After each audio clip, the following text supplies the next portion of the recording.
American success story. He's got no business in the NFL. And I'm saying that respectfully. He's as good as he's played. I guess we'll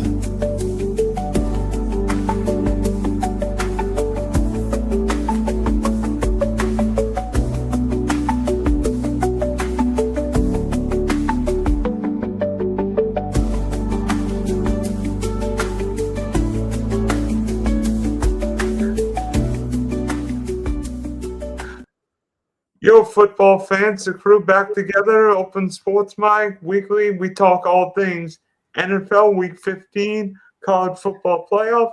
We might get into describing our teams, whether we're good, bad, and ugly. And I'm gonna ask these guys about 7 quarterbacks tonight. But down below me, we've got Ken the Bear fan, although he's going by a different Twitter handle because his is not functioning right now. Monetized. Next to him, we've got Charles, Ravens fan, and above him, we've got the guy who's going to pay for Josh Allen and Haley Steinfeld's baby shower. That'd be Jamie. Oh man, I'm honored, Dylan. Didn't know I had that title. I'd love to do that. And then yours truly being the Jag fan. So, you know what all 4 of our teams have in common this weekend? Jags, Bears, Bills, Ravens. VICTROY. W, baby. Yes.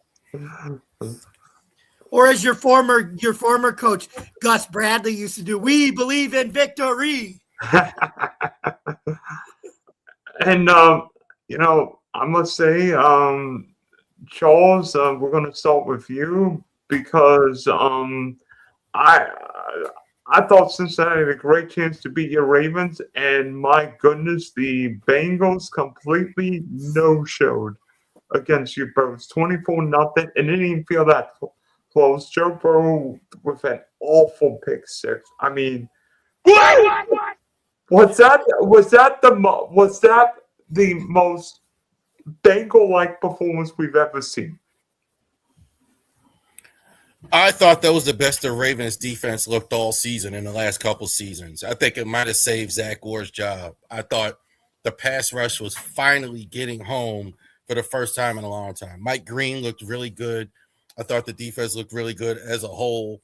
And the Bengals, man, there's something wrong. And I mean, they're talking about firing Zach Taylor, but they just don't have it, man. They just don't have a complete team at all. The Bengals, they just don't have it. Is it a situation in Cincinnati where Joe Burrow, Jamar Chase, and T. Higgins are having to do too much? And if Joe Burrow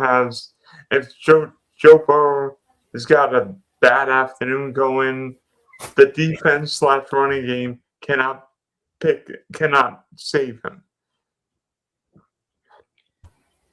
I think Burrow's got to stay on the field. The offensive line isn't that bad this year. I mean, it's not great, but it's not like teams win with a line as good as that they have right now. But the defense is just awful. They just can't ever get it together. And their offense is always getting these injuries. They haven't had Chase, Higgins on the field, I think, but one game all year long. That ain't going to work, especially when you don't have tight ends. Your offensive, your interior guards aren't any good. And I think they need a new coach. I mean, they just do. I mean, I mean, it's just not working. Zach Taylor's just not getting the guys on the field. Or something's wrong there. I think the Bengals need a new owner because right now the owner they've got is way too cheap. The owner crap. I'm sorry. I'm going to push back on this. I hate the owner argument. The owner argument's the worst argument in football. Well, if they had a new owner, things would be much better. Well, why would it be much better? Because they'd hire a different GM and a different head coach. Great. So then fire the GM and head coach and just hire GM and head coach. Because this whole thing in the NFL, like, the owner's too cheap. This isn't the Tribune Company. This isn't Major League Baseball.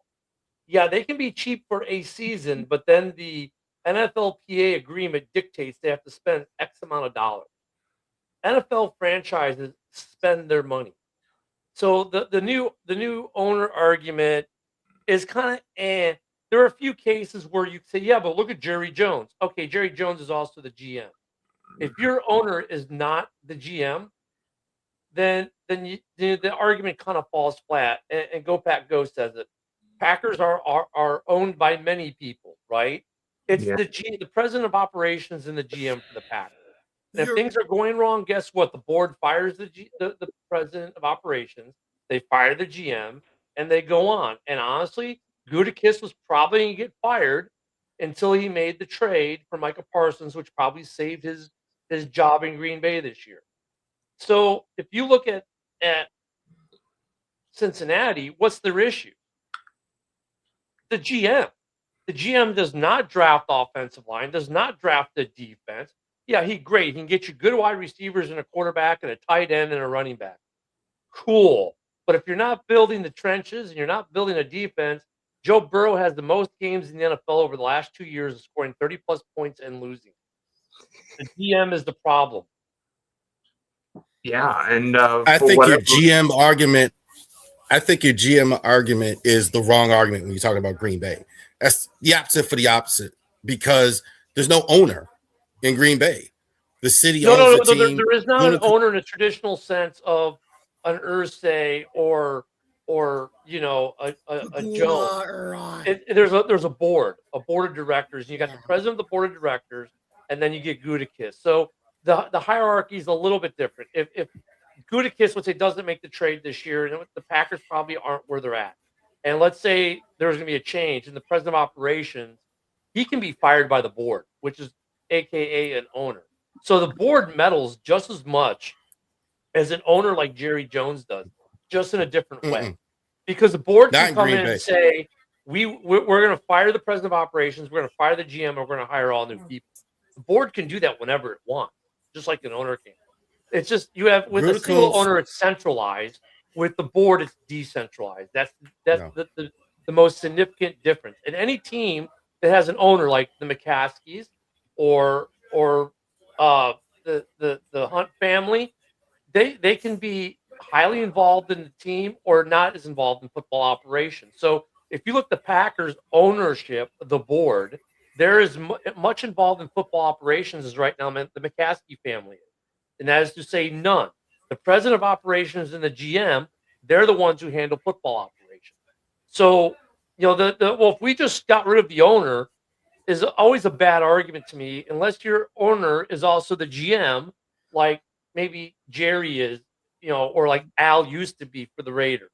Like then you could say, okay, maybe not, we need a new owner, maybe more or less the owner needs to fire himself as a GM and hire a real one. Most of your owners, they're like business people. They just pay the bills. That's all they do. I don't think you guys are not right about that. These guys are way more involved in it. And the Gutekunst, you're right about him being fired. That's correct. This process of him, if he's not getting it done, that's absolutely right. But Gutekunst has full control of the day-to-day without any real pushback about anything but money more than anybody else. I don't think he gets. He's got a president of operations he's got the president of operations that he reports to. So he does have a direct boss who can at any moment in time say, no, you're not spending that money on that player. Trust me, before Gutekunst made that trade, he got approval from his boss.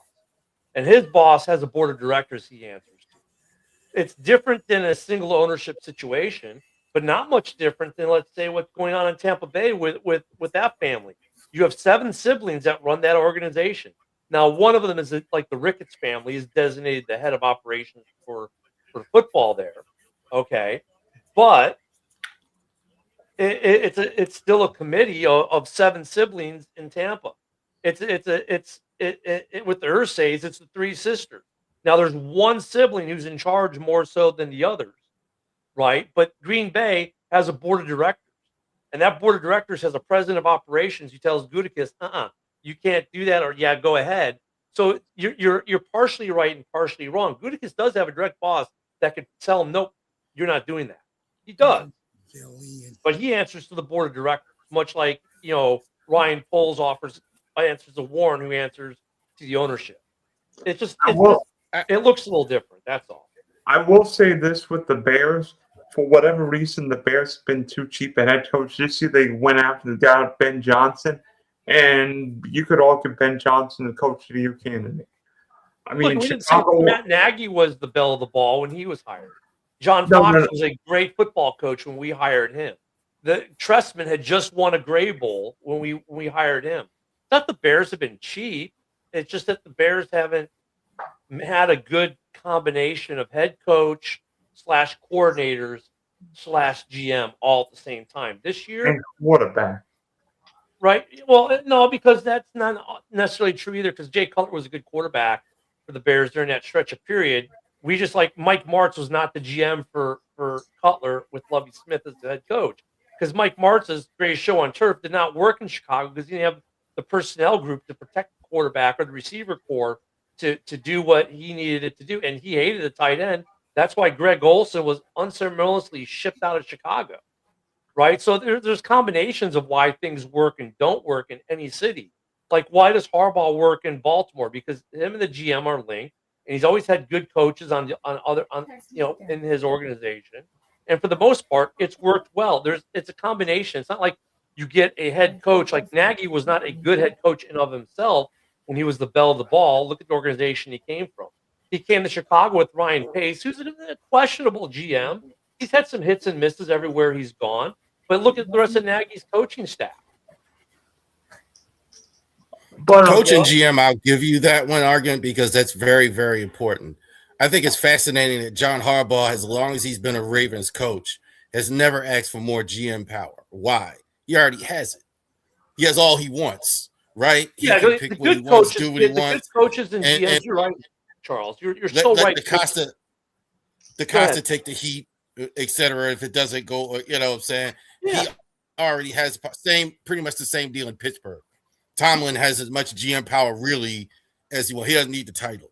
I'm sorry. Go ahead. Look, a good coach GM combination like that, people say, well, Ben Johnson had a lot to do with the Bears draft. Well, sure, because every head coach has a lot to do with the draft, because you go to the GM and say, these are the position groups I want. Here's what I want you to target. Sometimes they have specific players in mind. Sometimes they don't, right?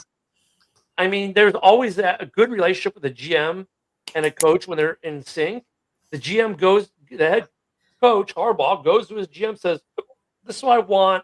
And in his case, he has players in mind, and the GM goes out and gets them. And if it doesn't go good, he just blames the GM. It works beautifully. Hey, Ken, the Bear fan, back to the point. Looking at the Bears this week in 131-3, Caleb very efficient. Offense, very few penalties, no turnovers, and what could have been a trap game with two Green Bay games. But with Green Bay now going into Soldier Field this weekend, a couple of physically emotional games, and now Green Bay hurting with no Micah Parsons. Well, they're missing Christian Watson and a few other guys. Oh, Zach Tom. Am I crazy for saying this? But could the Chicago Bears win the NFC North for the first time since Mitchell Trubisky and Matt Nagy? Yeah, in 2018, like show me your dishwater. The Bears aren't a good football team. Okay, that's why they're in first place in the division with 10 wins and currently the number 2 seed. Yeah, they're a bad football team. I love Packers and Lions fans, especially Lions fans who basically get eliminated this week once the Steelers beat them and the Bears win.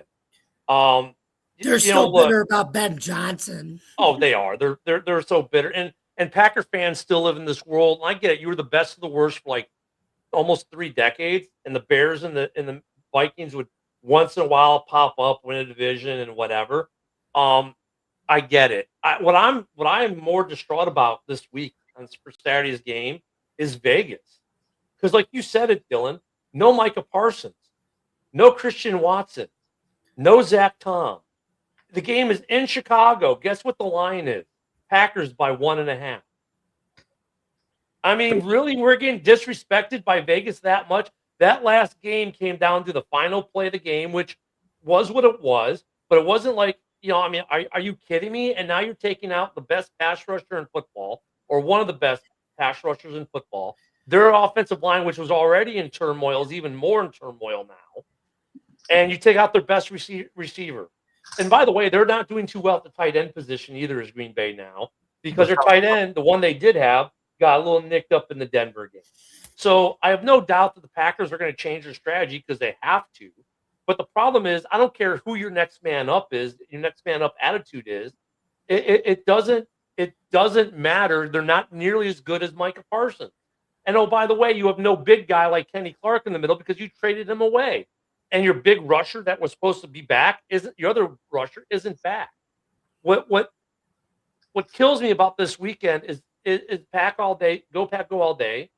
He's correct. You would think the Bears are favored at home on Saturday against the Packers. They're not. They're the dog again. And here's a more interesting piece that we went over on the morning. I'm going to agree with that. I'm going to agree with that. I'm going to agree with that. Without Parsons and Watson, I definitely agree with that. Here's the craziest thing, Charles. Here's the craziest thing. The way it looks like it's going to pan out in the NFC, guess what? Well, it's going to happen on Wild Card Weekend. The Bears are going to play the Packers for the third time in 6 weeks at home again. If somehow the only other scenario that could make it different is even worse than that one. If the Packers lose out and the Lions get in as a 7 seed, the Bears will play the Lions at home in Week 18, and the Lions might as well not even go back to Detroit because they'll play the Bears this very next week in the wild card round in Chicago again. They'll play back-to-back weeks. And the Lions would be playing in that cold weather too, which is different than if that game was in Detroit. Right. Well, maybe it's just the fact that I mean, no one who in the NFL wants to see the same teams play in Week 18 and Week 1 of the playoffs. Apparently, Lovie Smith didn't want to see the Packers 15 years ago. That's why he played. 2010, yeah, we let them win. What was that, Week 16 or whatever, the final week game of the season, and they come back and beat us in the NFC Championship. I mean, that's why I hate about playing teams so close together. Now look at the Packers got hot at the right time in 2010. They deserve to win that. The Bears, Cutler get hurt. I don't know if that changes the game the second half if he could play, but I'm sorry, my Edgerrin Cooper is not. He's not Micah. Come on, brother. It's not Micah. And Watson might play. No way. I don't think so. Even if he plays, I'd be surprised. Even if he plays, I mean, the fact that Vegas is still giving him 1.5 points is just like total disrespect. Chicago. And then, now, on the other hand, though, for as mad as I am about it right now, on the other hand, it's like, fine, do that. That's bulletin board material. Because every week of this season, everyone in the North, the Bears can't win. Even last week, all the Packers, most of the Packers and Lions fans were picking. You ready for this one? The Browns to beat the Bears. And in some cases, some Packer fans had the Browns winning by 2 scores. So please keep telling Chicago that we can't win. Keep telling Chicago that we're not good. Keep telling us that we're not a contender for the division to be in the playoffs or even to win the Super Bowl. Please keep telling Chicago that, because every week they come out, they prove you wrong. Jamie, Jamie, maybe the Bills should start down 21-0 every single week, because it seems like the Bills do pretty well. Of course, number 17 is not half bad. Bills win another shootout. Surprise. To me, what I saw in that game was that one team had an amazing quarterback, and the Patriots, well, New England feels like they're a year away. Did that seem true to you? Yeah, especially with the fact that Drake May only had 155 yards passing, but he got bailed out by Trayvon Henderson, who I think I would put him up. I hate to do this as a Bills fan, but you want to be impartial when you do the NFL Offensive Rookie of the Year candidates. I would definitely not put him in for an Offensive Rookie of the Year candidate. That guy, that touchdown he had in the fourth quarter where it looked like he ran to the right and it looked like the Bills had they had the entire hole covered and it looked like he was going to stop him. Goes to the left on the outside, bam, and he's gone. Like, what's funny about that? I call that a college touchdown because those are touchdowns that like usually you can get away with in college. You don't usually see a touchdown like that in the NFL because in the NFL you got to follow your blocks more. And I just thought that was amazing that he pulled off a college touchdown like that as a rookie. Hey, Jamie, you know what's amazing to me? Speaking of your game with New England gets all this love and adoration about how great they are. If you look at New England's schedule and the Bears' schedule, guess who had the easier schedule by record this year? New England? Yeah. And New England's like this phenomenal football team that's destined to go to the Super Bowl this year. Now, look, I picked the Bills to win this year. Superman came back. When I looked at my fantasy team, I'm like, because I have a certain quarterback and running back from Buffalo on my team, I'm like, oh, what the hell? Is this going to be a long day? And then by the second half, I'm like, okay. I mean, Buffalo is starting to get hot at the right time. And this was a huge game for them. But I don't get the love in that division that everyone has for New England. Because we talked about it at the beginning. We talk about this all the time, Ken. You and I talked about this. It's like because we live in this world now of like, instant gratification. And it's like they sucked last year. And because they brought in Mike Vrabel and they turned it around in a year, which most coaches are lucky to, other than Ben Johnson, most first-year coaches do not have most first-year coaches do not always have those type of first years. Those are anomalies because look at Dan Campbell and Aaron Glenn in their first years. Yeah, but look at Jacksonville. That usually happens more. I mean, Jamie, I agree with you, but I mean, I hate to be a new head coach next year for a first-year head coach. Yeah, Dylan. I mean, look at Dylan's team. You have 3 first-year head coaches who are killing it. Like that doesn't usually happen, that no. The first year. But the Bears of all 3 teams get shit on as being like, oh, the Bears are just, whatever. They're underdogs. Look at Drake May is this awesome guy, and the Pats are this awesome team, and then no one even says anything about the Jags, right? They just kind of like completely forgot. And the Bears, yeah, they just suck. They got lucky. Really? I mean, come on. Hey, by the way, Ken, I'm glad you mentioned the Jags because it seems like nobody else does. But they get forgotten. That's the first-year head coach. Let's see. Let me see. My math's probably better than most of you, but Trevor Lawrence had, let's see, 1, 2, 3, 4, 5 passing touchdowns and a rushing touchdown. I don't know. And no one said that was an NFL record. That was an NFL record. And no one said anything about it for the most part. It was like a footnote. I mean, true, it was against the Jets, but you know what? 6 touchdowns. Yeah, the Bears blow out. The Bears blow out the Browns, the team the Packers lost to, right? The Bears blew out Dallas, a team the Packers tied. Now, sure, the Packers beat the Bears 2 weeks ago in a very close game. Yet the Bears are dogs, and they get no credit for their win against the Eagles because after we beat the Eagles, everyone tried to discount that, saying it was because of X, Y, or Z reason. We blow out a Browns team that we should blow out. Once again, we get no credit because, it's Shador. Well, wait a minute. You were coming into the game saying Shador was this awesome quarterback and going to do these things against the Bears, blah, blah, blah. So when the Bears win, no credit. But when Drake May and the Pats win, oh, my freaking Lord, the Messiah is here. Stop everything. And when Jacksonville wins, it's this.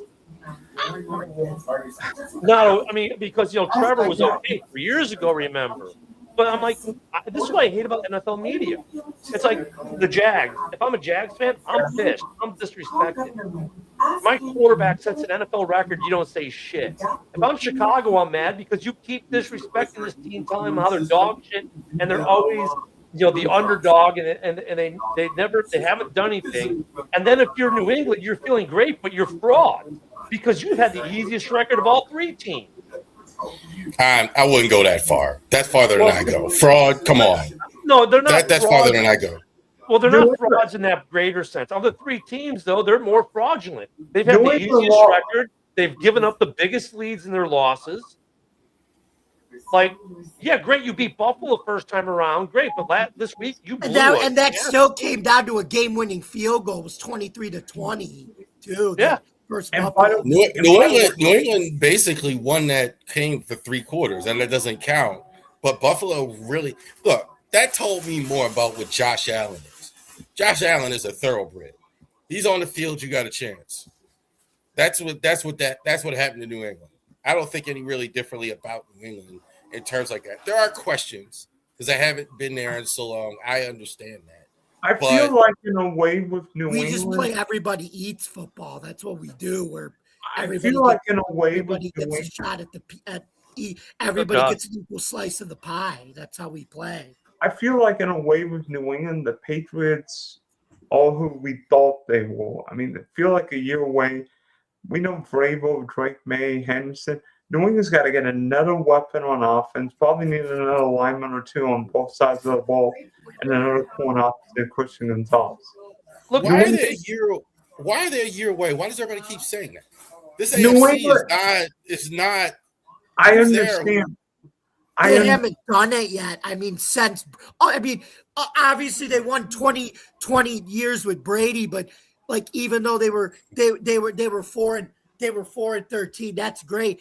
They're still not technically one of those teams because they haven't done it. Look, I'm not going to say they're a year away, Charles, because they're going to get to the playoffs. So that means they're there now. I don't get this whole argument of Super Bowl ready. If you're in the playoffs, you're Super Bowl ready because guess what? You're one of 14 teams in the playoff, right? I mean, you're Super Bowl ready. If you get in, you're Super Bowl ready. You have a shot.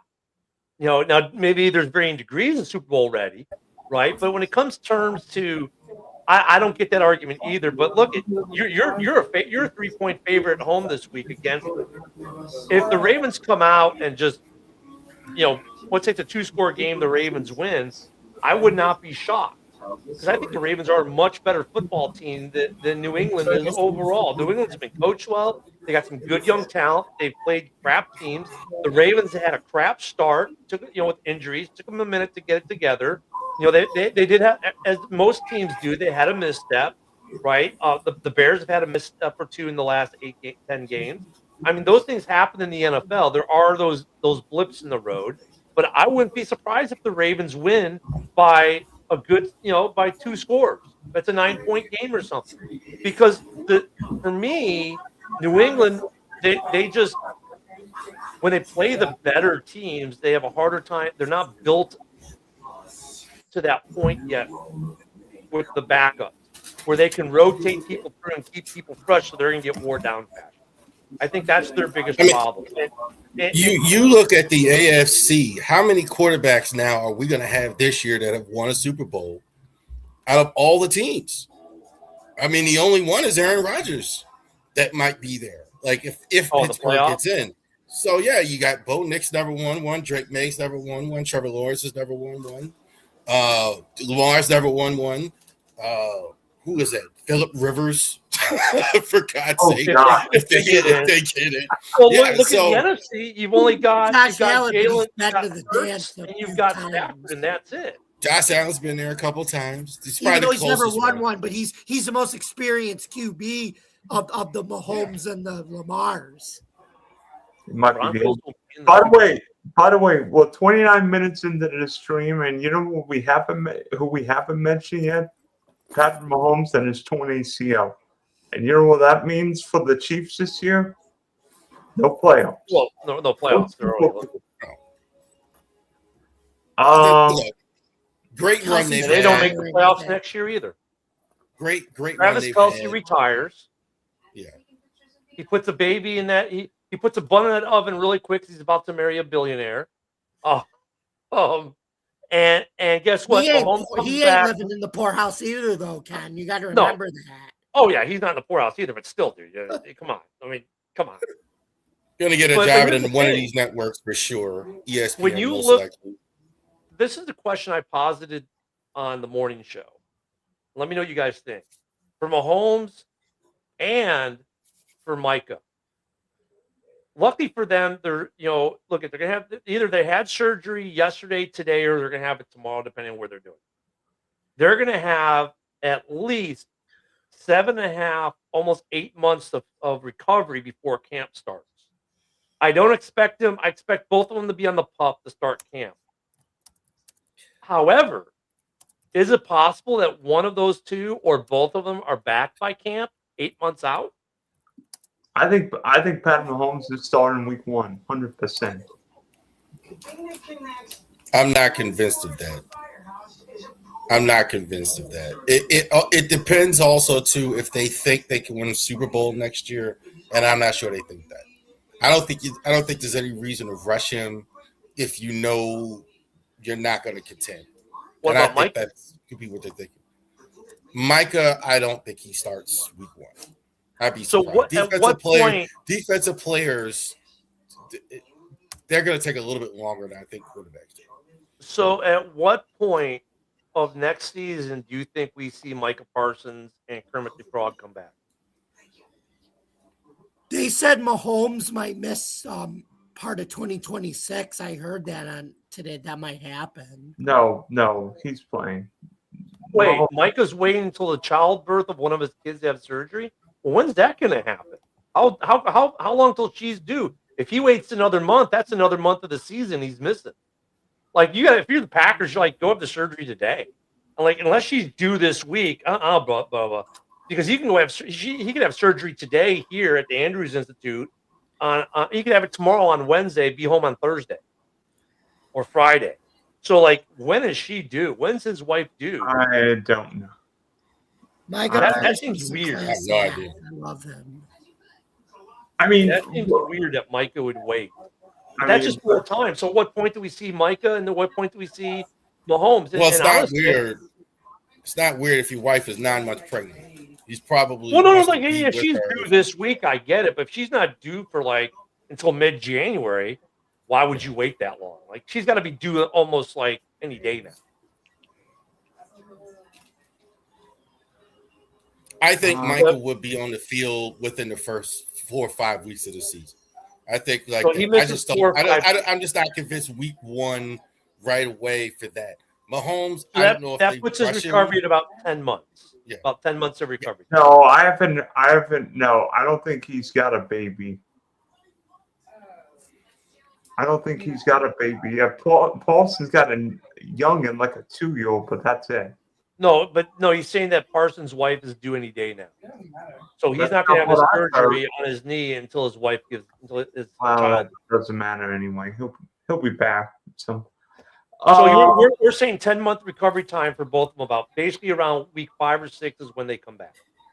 It's around there for each of them. I've got a question for you guys. Yeah. I'm gonna name a list of 10 quarterbacks. 5 AFC quarterbacks, 5 NFC quarterbacks.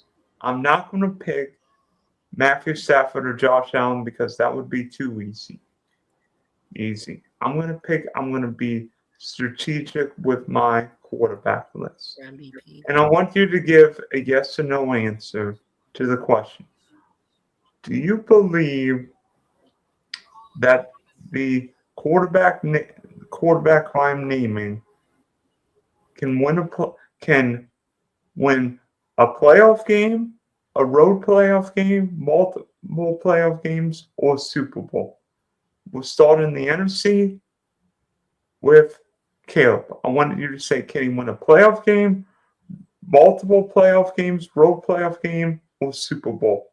Bear fan. Yes. Okay. Charles. You say Caleb? We're talking about Caleb in particular? Yep. I think Caleb could take his team to Super Bowl. I'm convinced of that.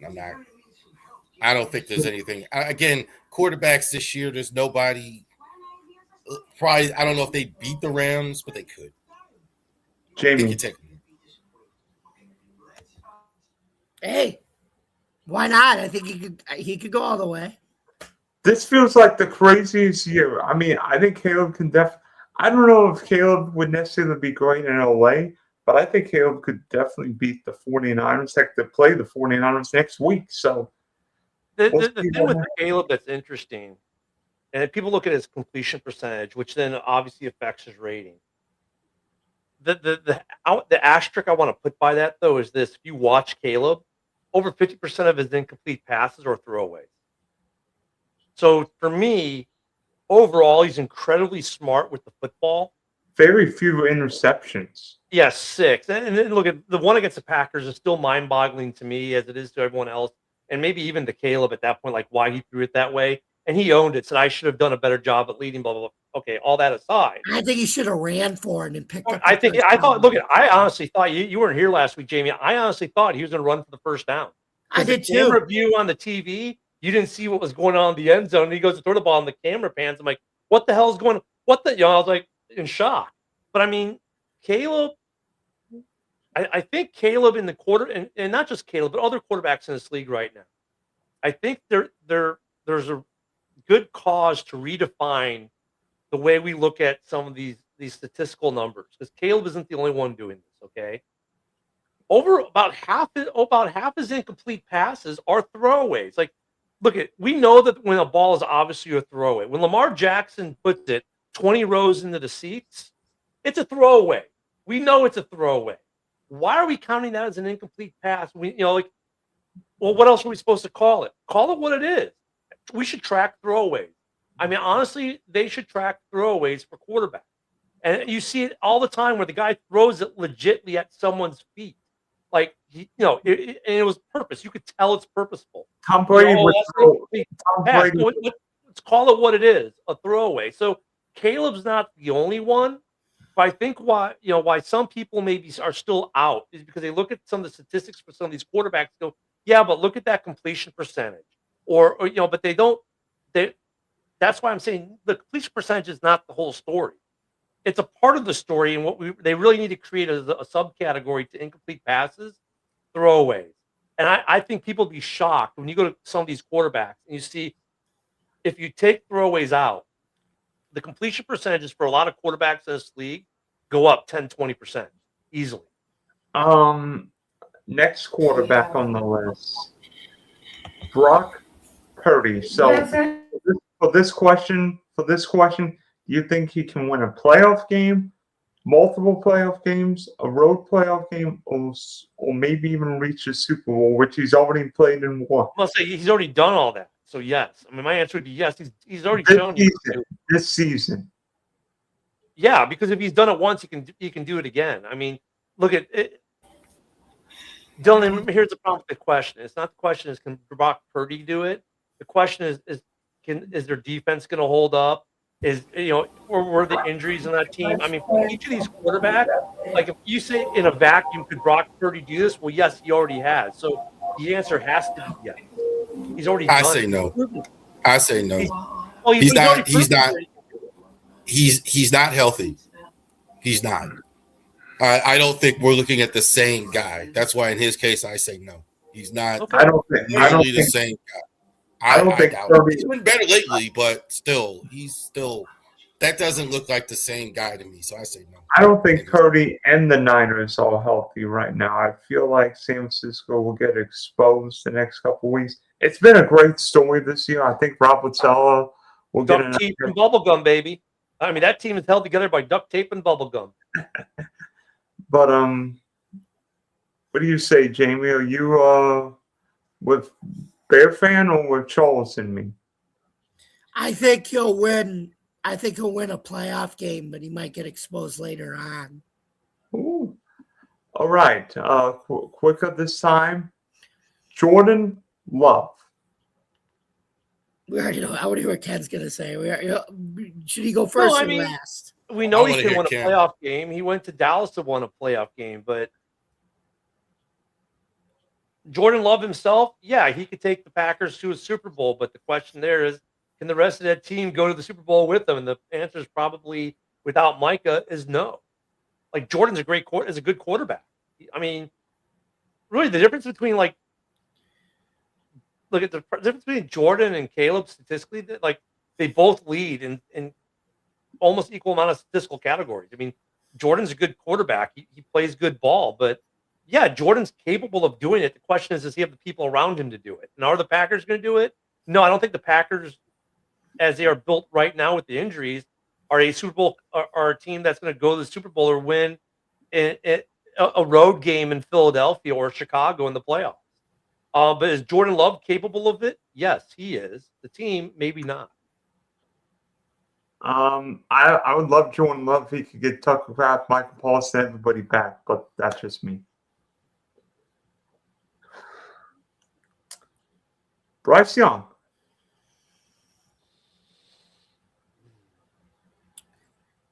Which Carolina team is going to show up? The one that beat the Rams and looks like they could take the division from the Tampa Bay Bucks, or the one that laid an egg against the Saints and basically still gave the Bucks a fighting chance, even though they're struggling. I want to give the Saints some credit though, because the Saints have played some good ball the last 2 weeks, man. They have though. They have Tyler Shuck. Yeah. Proven up. Tyler Shucks look good though. Yeah, I mean, I think Bryce Young has. This is a good one. This is a good one, Bryce Young, because they clearly what they've done is take the ball out of his hands. They're not saying this, but I've watched them a couple times. They're just running every play. Like they are only throwing on third down, really, or if it's wide open or something like that. Otherwise, hand it to Hubbard, hand it to the other guy. I think Rico. I don't know about this one. I don't think you can go. I think he's still a year or two away from even winning a playoff game. I think he's capable of winning a playoff game as long as he has Uncle Rico, because he has made some beautiful throws. Remember, he is a former number 1 overall draft pick. He's got some skill. He's been improving since the benching steadily. Yes. But I might be more inclined to agree with Charles this year. I mean, look, they're a great surprise this year. I mean, no one thought they'd be competing for this division like they are. The fact that they're a 7-win team right now is pretty good. They're about at I had them at about 7, maybe a 7-win. They're basically at my ceiling, what I had them at. So they're playing with house money right now, as far as I'm concerned. But yeah, I'm kind of with Charles on this one. As long as he's got Uncle Rico, I think he could win a playoff game, but I don't see him going. I don't see him as that lead you in the fourth quarter in a comeback, slinging the rock kind of guy. Yeah. Here's what I do like about it, though. They seem to all be aware of it, and it's working. Yeah. You know what I'm saying? They're not asking him to do too much, and they're getting wins because he's playing within himself. He's playing within the system, and they say, okay, this is what we have to do, and that's what they're doing. And they're in the division, and like the Bucks are just totally just falling on their face right now. Has he reached his ceiling? It's working. But Charles, let me ask you this: has he reached his ceiling, or do you think he's still got room to grow, or is he about growed out? My concern with Bryce Young in the draft was his size, and that's a real thing. Like, I don't know, like if he can. When he was in college, he was kind of with guys with real talent at Alabama. He had the best team, and he could kind of move around and make things happen. He had all those great receivers. Now he's in Carolina with the NFL, and he doesn't have all that, and it's a problem. He can't just always do that. He does it at times, but not enough to really be an upper echelon quarterback. The fact that he's as durable as he's been, with the body of a 5'6" shooting guard, because we have another 5'6" shooting guard in this league who's been injured all year in Washington. Yeah, I kind of agree with you, man. He's got to bulk up a little bit. Have you seen Bryce Young stand next to Dave Canales? I mean, they look like father and son, dude. Like the coach is give him credit. But it's also why it's cool, because I'm giving him credit because he's doing the best in this situation. So his coach and walk up to who's your daddy? Yeah. And my last quarterback, Sam Darnold. I think Sam can win a road playoff game, but I have no idea. Maybe if Seattle wins this weekend, things will change. on Nah. Thursday. Yeah. I have no faith in Sam Darnold. Sam Darnold is one of those guys. He's got to prove it. Like, look at last year with the Vikings, what he did. Similar kind of year he's having this year up there with the Sea Chickens. I have no faith in Sam Darnold winning anything until he shows me he can win the playoff game. And look at Seattle fans, you have all the right in the world to be mad at me for saying this. As much as I just rant about how the Bears get no respect. Sam Darnold deserves some respect, but man, when he's in tough games, it's not Darnold that pulls out the win. Like, Darnold is a good system quarterback in this league. He's got a great wide receiving core right now, with probably the best wide receiver currently in the league, or one of the best currently in the league. But he's prone to the turnovers with the pressure, and you're getting good defenses in the playoffs. Lucky for them, they're going to be on the road, it looks like, in the playoffs, where they seem to play better than they do at home. The 12th man has evaporated in Seattle. I have no faith in Sam Darnold winning a playoff game. None.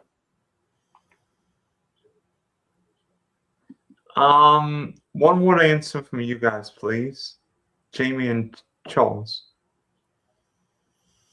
How about multiple road playoff games, like Ken said, if they go on the road and multiple games, then. I'm just. I say Super Bowl. I say Super Bowl. I think he certainly has that capability to take you all the way. Super Bowl Sam, like soccer Sam, except Super Bowl Sam. I like the way you're thinking, Charles. Okay, AFC. I want to be a little quick here. Bo Nix.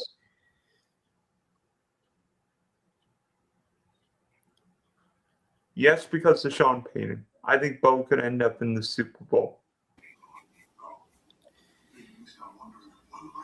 I think multiple playoff games. I mean, they don't call him Mo Picks Knicks for nothing. I say Super Bowl. But yeah, I think he can get to the Super Bowl. I don't know if he wins it. Yeah, I'm sorry. I think he's capable of getting it.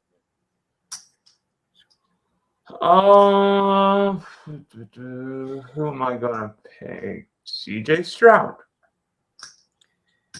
I would say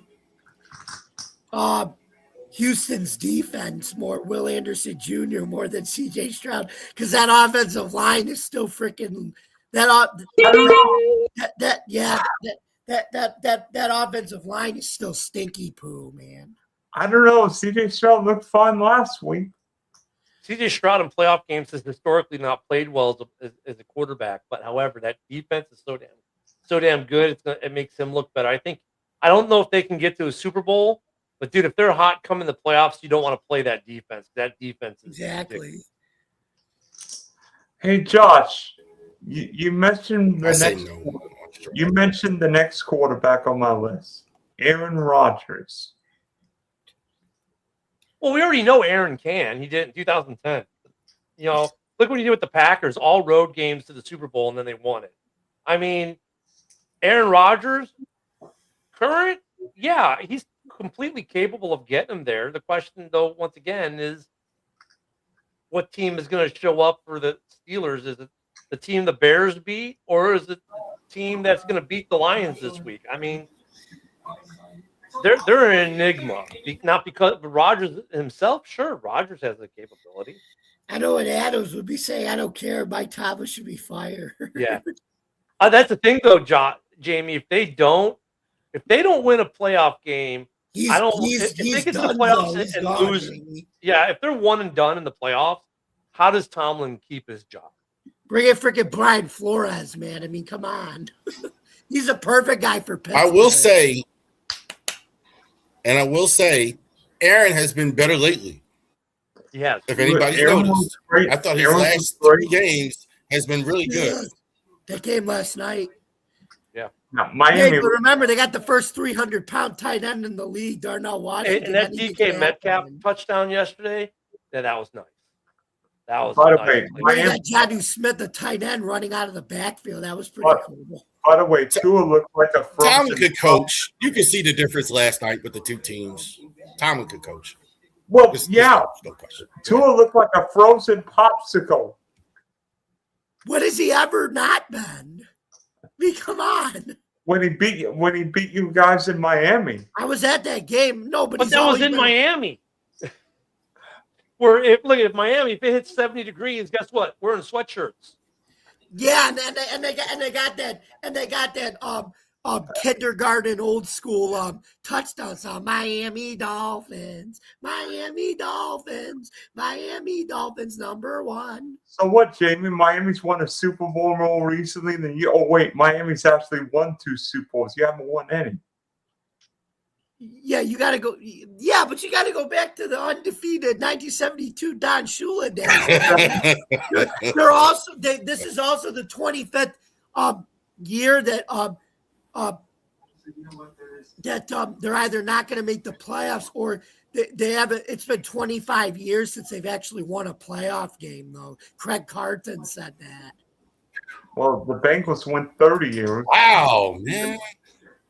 And now they're getting a $400 million renovation to their stadium. Woohoo! Oh, okay. Let me think. Who am I gonna say? Ravens are getting a renovation too at M&T Bank Park. Let's get this spicy. Should I go Charles's quarterback or should I go my quarterback? Who says Trevor and who says Lamar? I think Trevor Lawrence is going to be very interesting. He is.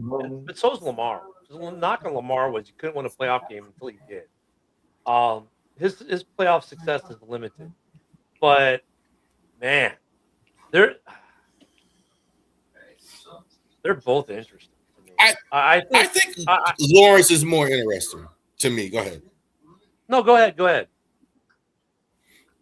Lawrence is more interesting because we've seen improvement from this season to what he had. What Liam Cohen has been able to do is making more people convinced that Lawrence is the guy, the record that they have, what they've been able to do. So I think he's way more interesting. Lamar, I don't think there's any difference in what people think.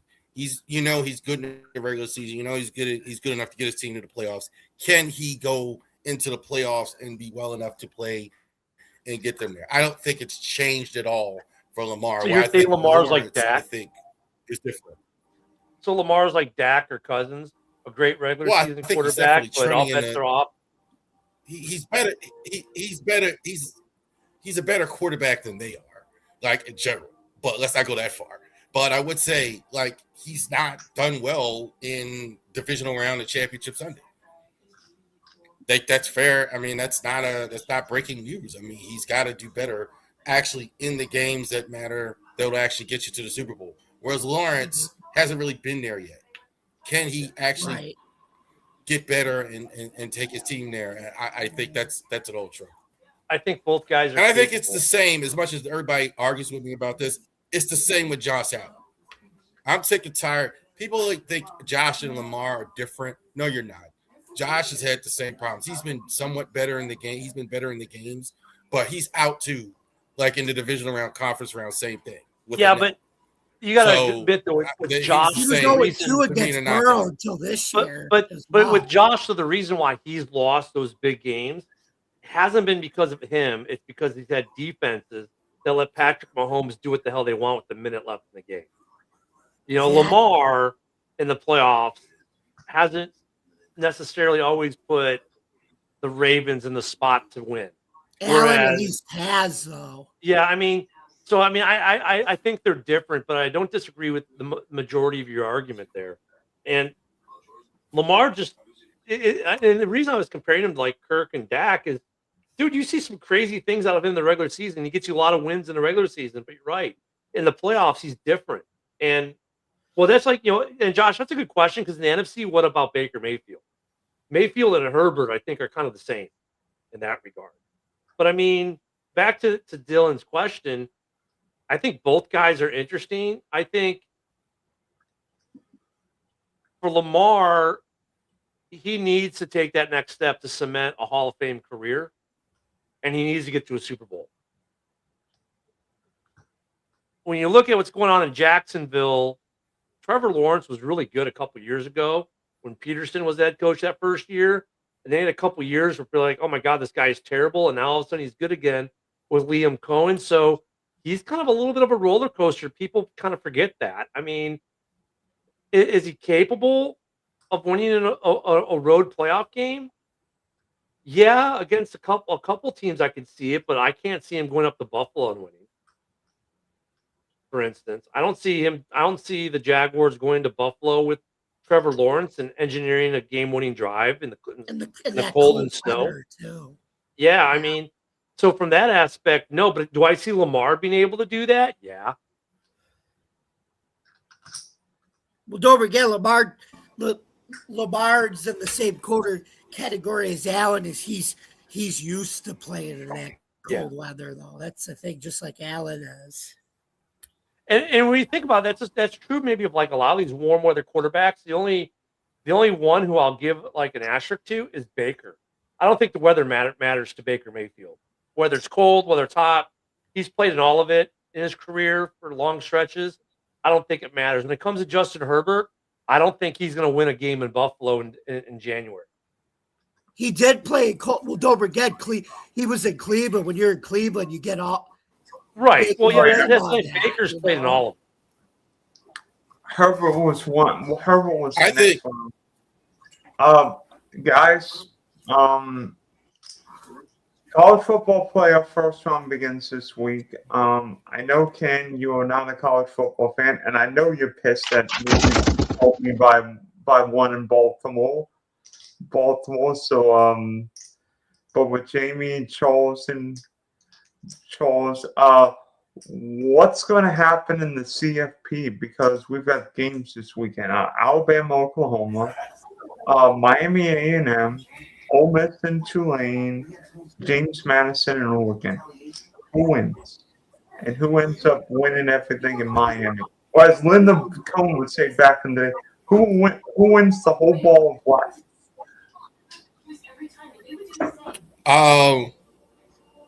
I think Alabama definitely loses. I think Alabama's a fraud. I think DeBoer is going to hit the door and go to Michigan after this game too. So I definitely like Oklahoma. I think they're definitely, their offense, I think, is definitely that's the separation of these two teams. I think is funny. I don't even know why they're even a 9 seed as well. So I think that's really interesting as well. I'm not as convinced of other people as of Texas A&M either. Other teams seem to be convinced that Texas A&M. I've kind of watched them a couple times. I think Miami's pretty good. I'm kind of still I'm a little biased because I root for the ACC because Maryland spent so many years in the ACC. But I'm still not as convinced as Texas A&M. I think when they play a real defense, their offense isn't nearly as good. Ole Miss wins. I think they're pissed off at Lane Kiffin as well, and they're playing Tulane's, which is decent enough team. And I think Oregon. And John, and they have a head coach who's going to go to Florida, or go to your Gators pretty soon. John Summerall for Tulane. I mean, be honest with you, yeah, I mean, this is right. Oregon by 2,000. 20. Hey, Josh. Are you old enough to make bets in your state right now? You don't look 16. You don't look 21. He's in Pennsylvania. Remember that. Well, I think he can. Well, I think that is. He ought to have Adam do it for him because that's easy money. Like, man, that's. Although James Madison, James Madison's the P5 quarterback factory. You had Kurt said you had to go to Indiana. Now Bobby Chesney's going to UCLA, and now Sunbelt Billy Napier's going to be at James Madison now. By the way, I think you all would agree with me that James Madison and Tulane don't belong in the playoff, but that's here near there. They broke their own rules. They're only supposed to have one group of 5 team in there, and they got 2. That's because Duke ended up winning the ACC with 5 losses. But yeah, whatever. Who ends up winning the whole thing, Charles? And I'm gonna say real quick. Notre Dame's acting like a bunch of 2-year-olds. That's Join us disgraceful. up. This is the second time Florida State did the same thing a few years ago. They called out the ACC. Are y'all kidding me? Why are you mad They at actually them? played in their bowl game, though. Notre Dame isn't. For God's sake. But what did the ACC? I'm talking about the conference. Like, what are you yelling at them for? How's that their fault? Why don't you? For God's Why, sake, really? why don't the Irish join a conference? Say Because here's why, Dylan. This guy actually was playing college football 26, and he did like a 10-year simulation where he put Notre Dame into the ACC. And Notre Dame actually had a worse record overall in the 10-year period of the ACC when he did it there than they did as an independent. He didn't even win a national champion. He tried to put he went through 4 different head coaches with Notre Dame being in the ACC, and he couldn't even win one with Ryan Day in the ACC. Here's why I don't watch college football. Of that. This exactly exemplifies why I don't watch college football, because it's such a friggin' mess when it comes to deciding who's in the national championship playoffs, who's the national champion. You know, you had a couple years ago, Boise State goes undefeated. They're not even in the conversation as a D1 school to be national champs. Really? I think the whole way college football is run just makes it hard for me to be a fan of it, because NFL is so much easier because you win, you lose. Guess what? And there's so many less. Yeah, but the 12-team playoff, it's a lot better than that crappy BCS that we had. Which is better than the API top 25 poll deciding. I get it. I mean, the API top 25 poll deciding the champion was bad. The BCS wasn't exactly great.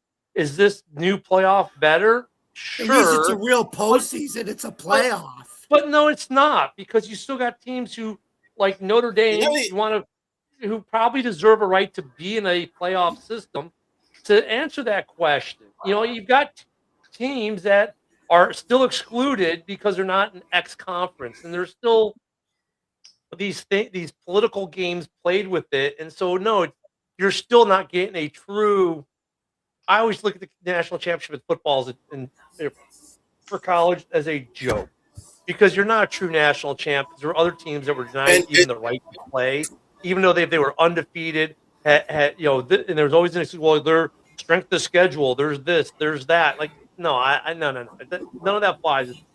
There's never been a true national champion. And it's disgraceful. And I'm going to say this, and I usually don't bang on them too much. The ESPN and Fox, just don't listen to them. They're so SEC biased, Big Ten biased. It's crap. What are you talking about? How many teams are in the Big Ten right now? Aren't there like 30 teams in the Big 18 Ten? SEC is not so much better than anything, but you never know it listening to them. So, the fact that in Notre Dame, that's just acting like 2-year-old. Crazy. We have our own TV right deal with the Big Ten, or sorry, with NB. We did have we still technically do have our own TV rights deal with NBC, but we have to share with the Big Ten because you have Big Ten Saturday night now on NBC too. And the Big Ten's no longer the Big Ten; it's the Big 18. I mean, why is it Notre Dame yelling at them? Because they're the reason. The SEC and the Big Ten are the reason. Why are you yelling at the ACC? They were saying because don't forget ESPN controls the playoff, and we don't have a TV rights deal with ESPN. We have it with NBC. Well, when you're Notre Dame, though, too, their schedule every year is so weird because they have to go to other schools and get other schools to agree to play them. And so when these other schools don't agree to play them, then the argument says, well, the strength of schedule wasn't that good. Well, it's not like they have a conference schedule that includes, all these big D1 schools, perennial favorite schools. They have to go out and get games. Right? We made it last year. We made a run to the final, which I thought was cool. So, I mean, college, that's what I'm saying. To me, college football is fundamentally flawed in the way they do determine a national champion. And look, I get there's so many friggin' colleges. How do you do it? Well, maybe you need to do, like they do for basketball, 64-team tournament that's going to have to start earlier in the season. Like Maybe you have to start it on 68. Thanksgiving. You start the tournament, and it goes through mid-January. There has to be. I don't think no they. problem I with don't James think. Madison. I don't think football could do a 60. I got no problem with James Madison Yeah, in but, Tulane. I don't think football should do a 64 because there's player safety and everything. But basketball, you could do a 64. Well, because you don't take have away. to worry about guys tackling. You have to shorten the you'd have to shorten the regular season somehow, I think right? In order to accommodate it. But you could do some kind of playoff. I think there should have been playoff games the last 2 weekends because college football has got those weekends free, and yet for whatever reason didn't have the week playoff games till this weekend. And now we have 2 games that are going to be played on TNT because of the NFL doubleheader this weekend. Yeah. By the way, TNT also does not have the NBA anymore. Remember that, so they're getting their hands on the college football more. By the way, I will And have my Army Navy usually plays by itself. It's usually the Right. Army Navy weekend and the Heisman. That's it. well. But, They're trying to get a piece. They're trying to get a piece of the pie of the successful ratings of college football in the playoffs because they don't have the NBA was such low hanging fruit. But what I'm just saying is, like, ratings, so the they way the dumped it. current system's set, you get teams that are being excluded from even being in the conversation, and there's an argument for those teams to be in the conversation. So to me, they're still fundamentally flawed in how they decide a national champ. Even if you expanded out another week or two of playoffs, like maybe you get rid of like the Big Ten championship, the ACC championship in terms of like this mini tournament that it is within the conferences. Get rid of that. If you're the top team in the ACC, you get the bid to the national championship tournament.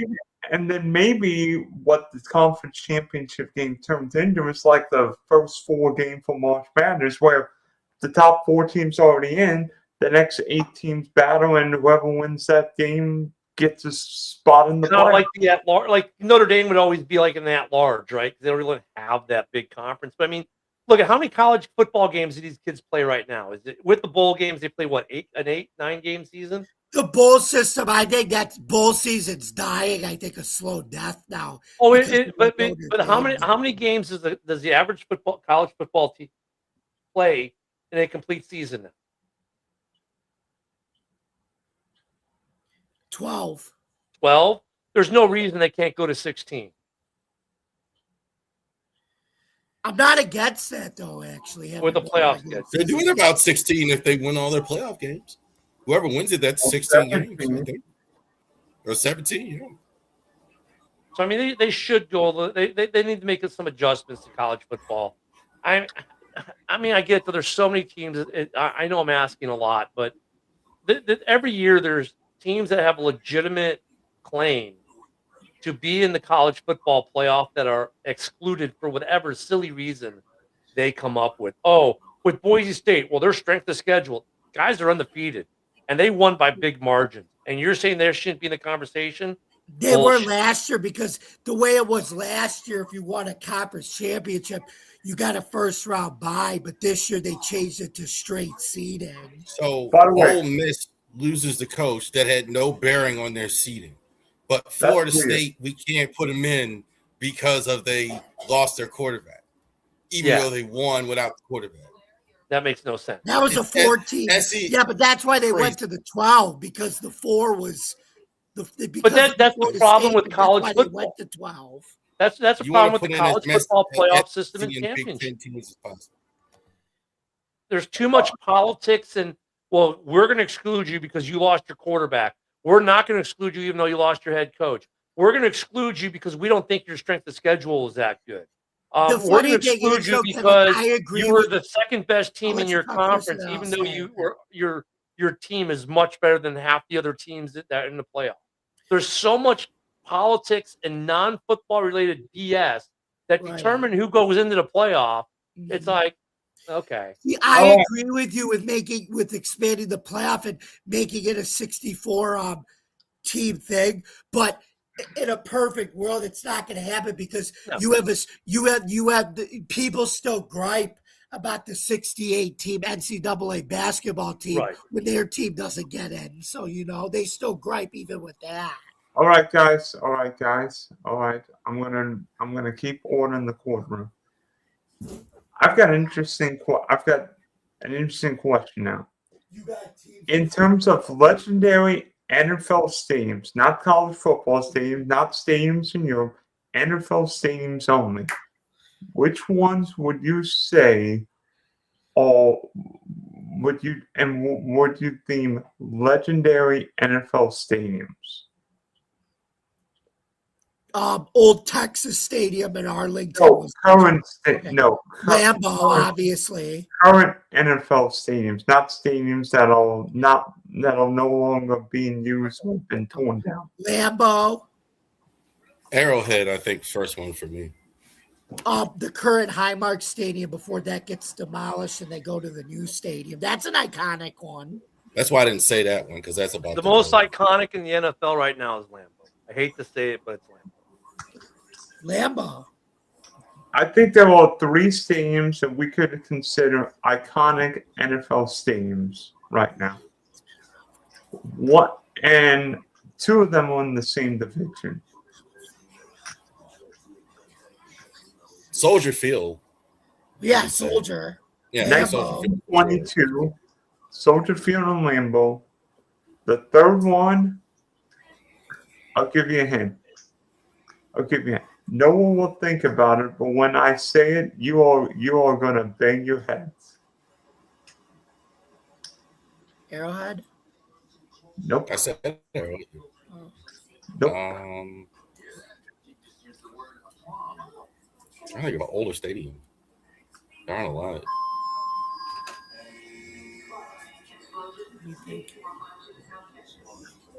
So we said Soldier and Lambeau were the 2. Yes. Let me think here. Heinz Field? Nope. That one's only 24 years old. That's not old enough to really be iconic. That was built in 2001, Heinz Field. Yeah. Nope. Levi's new. No. Levi's new, Josh. Yeah. No, Josh said Levi, but that's new because that replaced Candlestick Jackson. Park, yeah. You're not talking about your team, right? Jacksonville, No, that's that old. stadium is 1995, since their expansion, that stadium's been around. Yeah. Carolina's Carolina's old. That's about the same. Do you want a hint? Carolina's is only 30 years old. That's from their expansion team, 95, their stadium. Do you want a hint? the Superdome is not. Yeah, that's got to be it. Superdome, right? The Louisiana Superdome. You're correct. Yes. Don't you? I have issue though with saying they've given that place such a facelift that it looks modern now. Because look at what it looked like when it hosted the Super Bowl. I went to a game in the Superdome 2 years ago. I saw the Bears play there. It was my first trip to the Superdome. I've been by the Superdome a lot because I've been to NOLA a lot, but I'd never seen a game there.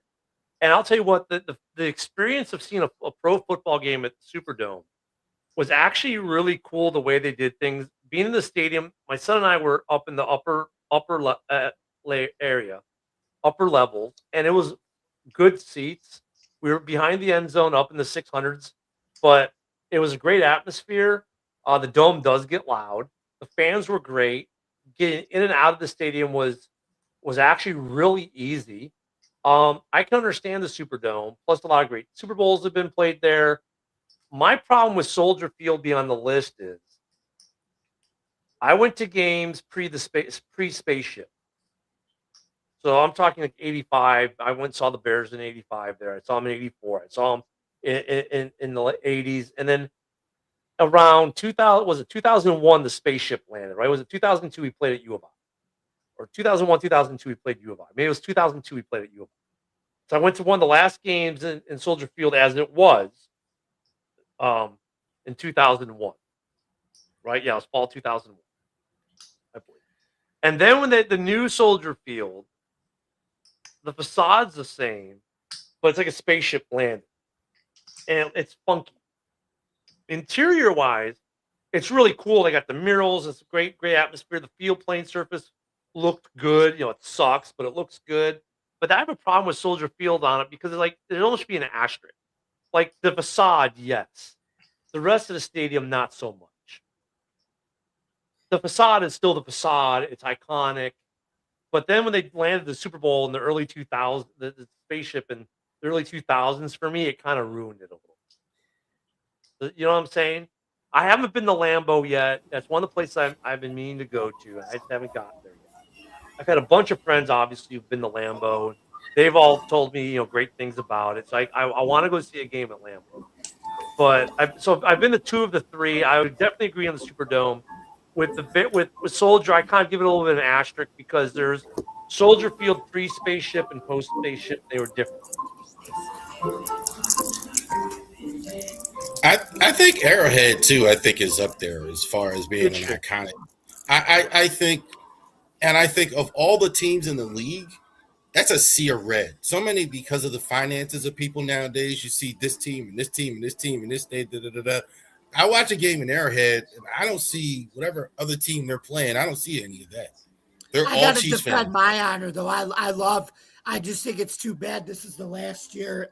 I mean, I'm excited, obviously, about the new stadium, but it's not going to beat the old Highmark Stadium that was around for a long time. Well, yeah, because in Buffalo, you get come on, every year we get the fans shoveling out the stadium and that kind of thing. But I mean, is Arrowhead the oldest stadium in the AFC right now?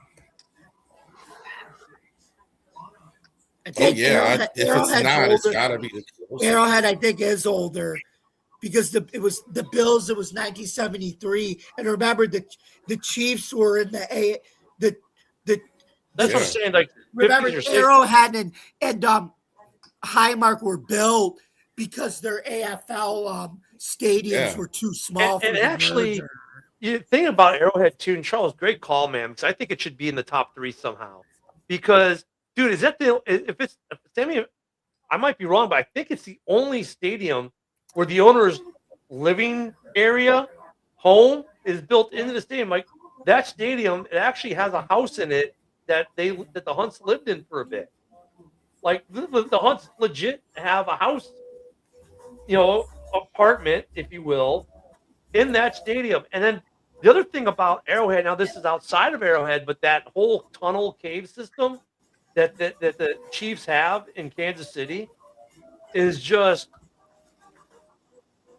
not many people know about. This year you saw some documentaries come out about it a little bit, and it came out a little bit. But if you guys don't know, there's a tunnel system underneath. I'm aware of the whole thing that the Hunts own, and their history is in a bunker below the city in this tunnel system. I mean, that to me is just like what other NFL franchise has that? I think their baseball stadium is just as cool right next to it as well.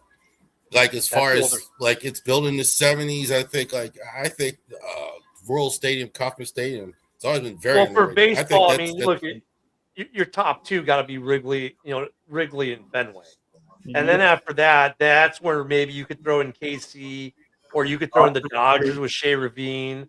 But KC baseball has more of that. Baseball, it's okay to keep those old stadiums like in that more than NBA too. Like you got new arenas all the time, like except for the Garden. Not anymore. That's a whole nother thing. But that's the Garden is probably the only one that's really been around since the 70s. Everything else, most of the stuff now has been around. No, the Garden was built. When was the new Garden built? The new Garden was built not in the 70s. The new Boston Garden? No, Madison Square Garden. Oh, Madison Square Garden. Okay, yeah, that garden. Madison Square Garden, but yeah, it's been redone though interior wise so much it feels like every other one. Madison Square Garden. I mean, arenas. I mean, it's really hard to say with any arena. The character of the arenas are so 1964. I hate to say plain Jane, but they all feel the same. There's no distinctiveness anymore with the arena. But they didn't used to. Like, and you just mentioned Boston Garden. That was different. Yeah, Boston Garden, the old Chicago Stadium. Joe Louis in St. Louis and Joe Louis in Detroit. Funny that there was 2 Joe Louis arenas, at the time. What great places. I got to see hockey games at the old Joe Louis Arena in St. Louis, and that was an interesting stadium to watch a hockey game at. Let me tell you, it was a great character to it. Same with the old Madhouse on Madison. Same with some of these older stadiums, and then you got weird ones like Atlanta. Like that arena there is the most peculiar. Half the stadium looks like you're watching an episode of Hollywood Squares. The way it's set up, I mean, it's so weird. But I guess with that one, it's kind of on the list because it's such an absurd arena inside. Have you guys seen the arena in Atlanta? Yeah, I've seen. It's literally seen split in half. So you can only get to half the arena through 2 entry points, which are gated, which you have to show tickets. You can't walk a whole arena like you can most arenas. And then you go to that arena, basically where the second, third tier is on one half. It's just a straight wall of suites. It looks like the Hollywood Square. And Yeah, so they're all kind of designed for rich people to be comfortable. right Now, on one like half. there's of the no arena. there's So you've got there's the rich almost half no of the arena yeah, and the poor half of the arena. Literally, it's fun. It's hell. they're all kind of that's what I'm saying. Like, It's Boston so Garden, like strange. the air conditioner didn't even work like during the like yeah. I it saw seems like that. I saw the Thrashers play the Islanders in Atlanta before the Thrashers moved to Winnipeg, and it was funny because half the stadium was full, the other half was completely empty. Legit, you could take a line down the center, No. and you're looking at, let's say, from the one goal, you're looking straight across the ice. On the left, the entire side of the stadium to the rafters is full. You look at the other half, which is all the luxury seating, it was virtually empty. You could be on the glass for $100 on the left side. The same seat across the ice was $600, like for the same exact seat. It was like that. So that arena is a little different. That arena I'd put in a list just because it's so absurd. Dylan, we just saw Dylan. I just saw Dylan right before I went on, like get his big job now where he can afford like those very expensive tickets. But the rest of us, man, we What do you we got to. mean? After it wasn't a job, I got a digital marketing AI certificate from South Florida, so hopefully that leads to a more successful career. But it's quickly top 5 NFL power rankings. I will start because Ken will probably kill me. Number 5, they have finally made the list. I have debated and I'm not being chased by any grizzly bears. The Bears are number 5 on my list. Houston number 4. Seattle number 3. LA number 2, that being the Rams, and number 1, the Denver Broncos. Bear. I'm happy you finally saw the light with putting the Bears in the top 5. Otherwise, you wouldn't kill me. Yeah. I have no problem with the Broncos being in the list, actually, especially after they just beat the Packers. I have no problem with the Rams being – look, the Rams and the Broncos are the only 2 teams that have clinched. They're in the top 5. Just forget about it. They're in the top 5. After that, I'm going to go with the Bears. I'm going to go with the Jaguars. And I'm going to go with a team that's getting hot at the right time, Buffalo Bills.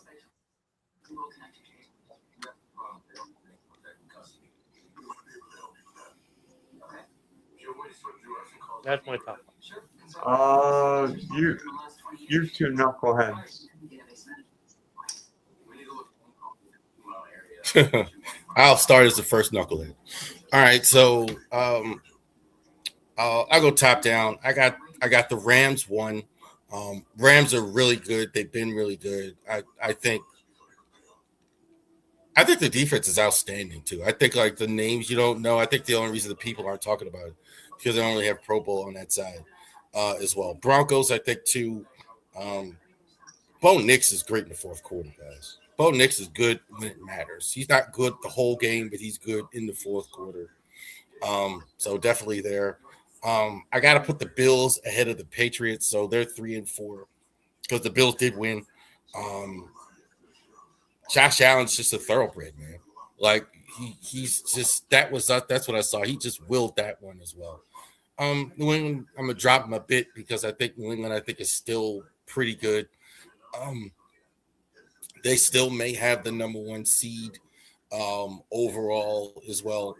And number 5, I'm gonna say Chicago. I think I might have said Green Bay, but the Parsons injury, that's not gonna work. That's not gonna work. They that's bad. And with the Rams, they brought him in for a reason, and that's bad. before we get to Jamie, I know all 3 of us put the Rams in our top 5. And the only thing that I worry about the Rams, I still think even without them, they're in that top 5. But Devontae Adams, depending on how much time, if any, he misses, could significantly impact them being a top 5 team. I don't even know about that. It's like it's Puka between the 20s and then Devontae in the end zone. And so now if you change that formula up, I don't know how much that changes them, but it could, if it's close enough, it could create a difference. But that's the only caveat. I think Puka Nacua is the best receiver in the league. I'd want him more. I mean, he's sensational. Like as good as Devontae Adams is, but he's number 1. So I don't think they're gonna. It may hurt him a little bit, obviously, because he's really good, but I don't think it'll do too much. Let's see what Jamie's. Jamie, show us what you got. Okay, let's see. Top 5 power rankings, right? Let's see. Number 5. I got the Rams. What? Sorry, never mind. I changed it. Number 5, I'll say Jacksonville. Leon Coleman Magic, baby. I'm riding that bandwagon. 4, New England. 3, Buffalo. 2, let me say 2. I'm going to say the Denver Broncos. 1, the LA Rams. Okay. Was it an all AFC list? Jeez, except for the Rams. I know who my MVP is. Other than Matthew Stafford, Kelly. I was good. By the way, I've got one for you. She's my MVP. Who is the leading contender for Coach of the Year? Without any bias. I think there are 3. And you're looking at the 3 first-year head coaches who we all 3 have put, almost all of us have put at least all 3 of them, or at least 2 of them, in their top 5 power rankings. Ben Johnson, Liam Cohen, and Mike Vrabel. Yep. All those are your 3. What about Kyle Shanahan? What about Kyle? Kyle Shanahan, did you say? I say Kyle Shanahan. That team has no business in the playoffs. They have no business. They've had injuries all year long. I mean, their whole defense they're missing like 6 or 7 starters on defense. They're missing but like the other 2 or 3 are off. Like they've got no business in the playoffs, and they're going to coast in. How many games did the Pats win last year? 4-13. Yeah. They won 4. How many games did the Jaguars win last year? 4. And how many did the Bears win? 5.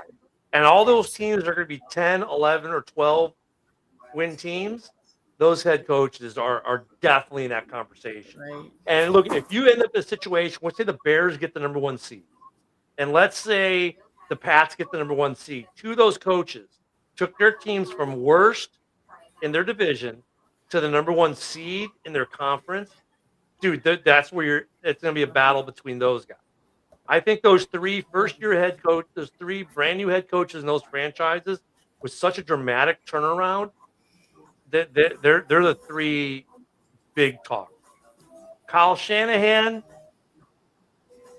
he's in the conversation, but he gets lost in the shuffle because okay, yeah, I mean, bubble gum and duct tape, but you kind of expect them to be able to do that. I agree. It'll be Mike Vrabel. That's who I think it's going to be. If it's me, I'm taking Kyle Shanahan. And I understand that argument you made, but those are good teams. Like They're good teams now. really they good. weren't last They're year. good. But Kyle Shanahan doesn't. But Kyle Shanahan doesn't have. He hasn't had his quarterback most of the season. He hasn't had. He's had injuries at wide. His top two receivers have been out a lot of the season. A lot of his offensive line has been banged up. He's missing a lot of starters on defense still. Why I are you would in the call him a playoffs? dark horse candidate, but he'll get overshadowed by the other three because of what they've done with shitty teams. Whereas the Niners were a good team. We didn't expect the Niners to be that good, but we didn't expect them to be a 3-win team either. I mean, your argument's not bad because you're right. Purdy's been out almost the whole year. He had to go back. I mean, but backup came in and all of a sudden, oh, well, he's good again. So, the defense, yeah, I agree with everything you've said, but it's going to be Vrabel or Ben Johnson, most likely, because everyone forgets about Jackson. It's going to be Vrabel or Ben Johnson. Ben Johnson was the belle of the ball. Vrabel was the first one hired. I think it goes between the two of them. And at the end of the day, it'll probably be Vrabel because, well, he's an East Coast team, and we know there's a bias to the East Coast. So, I mean, I don't think that's the reason now. I it think is. I don't think it's the East Coast. Yet the I Bears think are still underdogs this week without Micah Parsons playing for Green Bay. Oh, yeah, I there's a think bias. if Ben Johnson winds up with a better record than Vrabel does, I think there's certainly an argument. I think Well, that's look the. at I think Ben that's one of the Johnson. reasons. Here's part of that argument. Since they're by the number one offense in the NFL, they're the number one in the NFL in creating turnovers. Those are two massive stat categories that helps to be number one in. I mean, and they've dealt with injuries too. Defensively, we haven't had all our starters for even one game. Maybe no, we had them for maybe one game. I think. I think I'm gonna head out, guys. Spunky Trek from Sports at Dylan F Sports One. See you guys. Merry Christmas, Happy Holidays. Go eat all the pizzellis, all the Christmas cookies you want. Wish you all the best. And you know what? Maybe we end up in the AFC Championship game. Bills Ravens, Ravens Jags, Jags Bills. Or maybe the Bears in an NFC Championship game. The playoff picture is going to be I don't this think weekend. I think this weekend solidifies the playoff picture. It's not that this is the earliest I've seen so many teams be eliminated. I think by the end of this week we know what's what overall.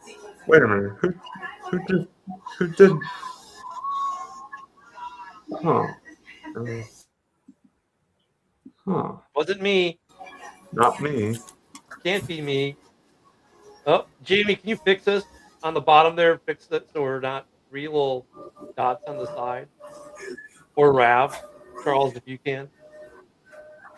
You should be able to fix the layout because you guys have the regular login. How do we do that? Oh, right. Below us, Right here. right? You should see the layout. There we go. Got it. There you go. But going back to what Charles was saying, though, I mean, there is a bias, man. I mean, there's definitely a bias in this league. Vrabel will get it because it's New England. They hate Chicago. I mean, we see the anti-Chicago bias in everything sports related. It doesn't. There's an anti-Chicago bias. Vrabel will probably get it, but you can make an argument, a strong argument, for Ben Johnson with number one rushing offense in the league.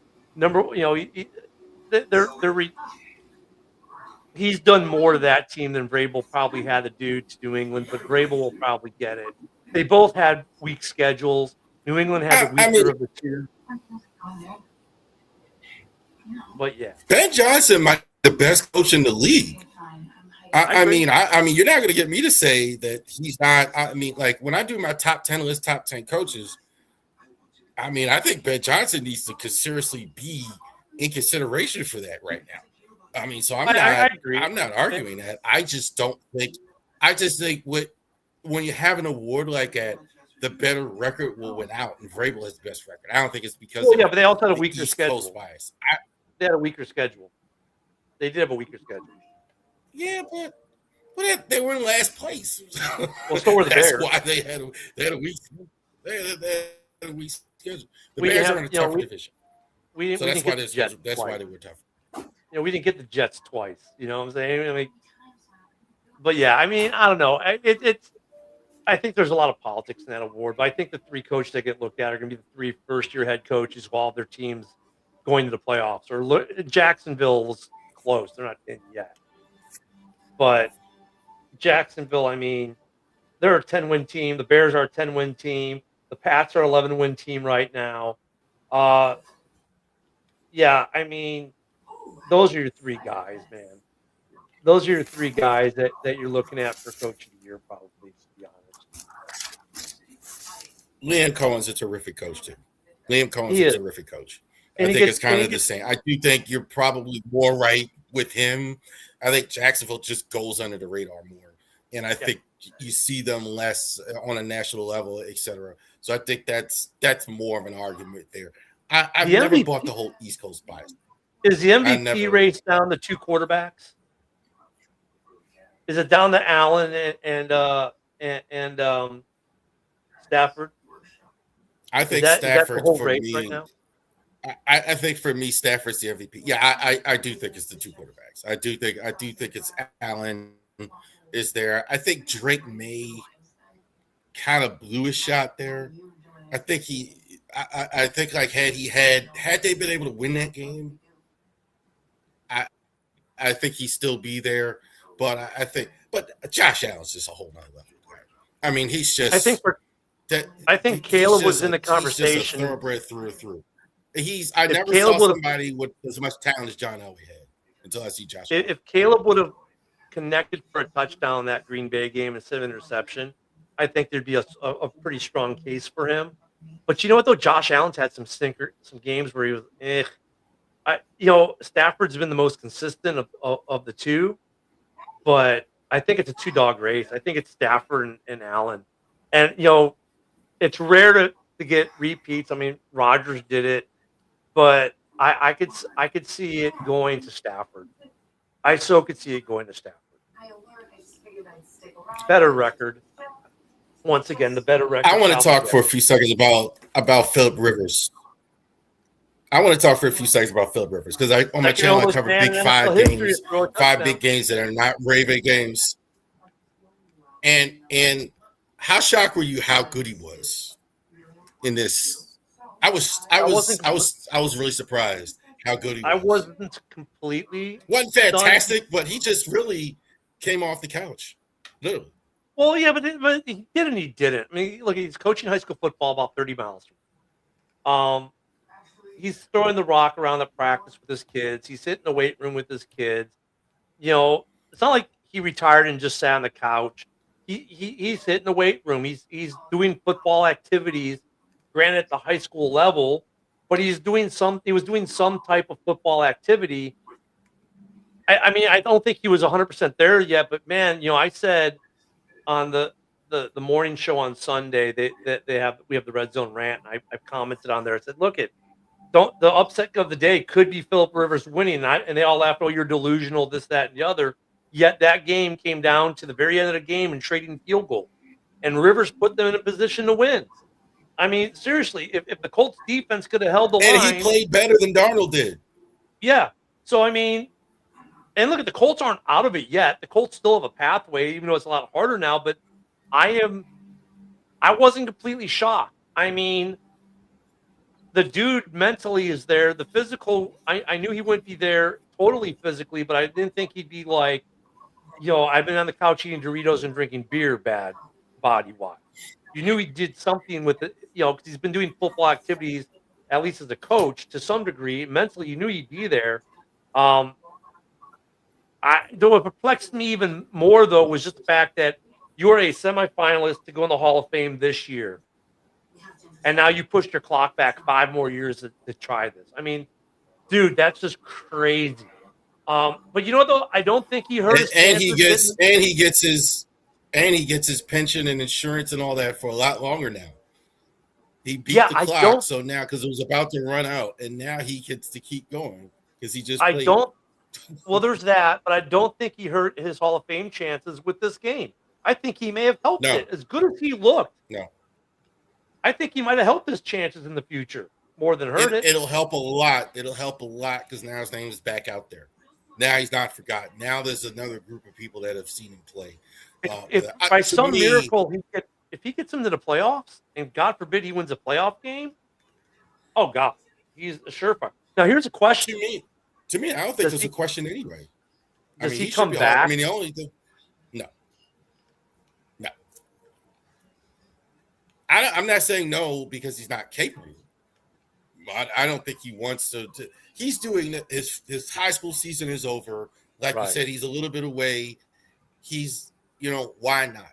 Why not come in here, play these 4 or 5 games, or maybe go into the playoffs, whatever. You saw this a couple years ago with Eric Waddle. They brought him out of retirement. Okay, you know everything. We'll just play a couple games and that's it.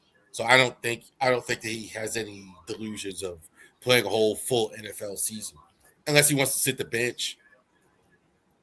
But I don't think he has even the desire to do that. I will say this. This is what we have to do. I mean, you gotta get Phil Rivers out of retirement to go ahead. I mean, what? Why not just get Troy Aikman or Tom Brady or Tony Romo out of the booth, for God's sake? Well, why not get Derek Carr? I'm just more. My point is, like, where are the quarterbacks to really? We got a poor quarterback draft possibly this year in Mendoza. Yeah, Manning's staying in college. Manning's going to stay.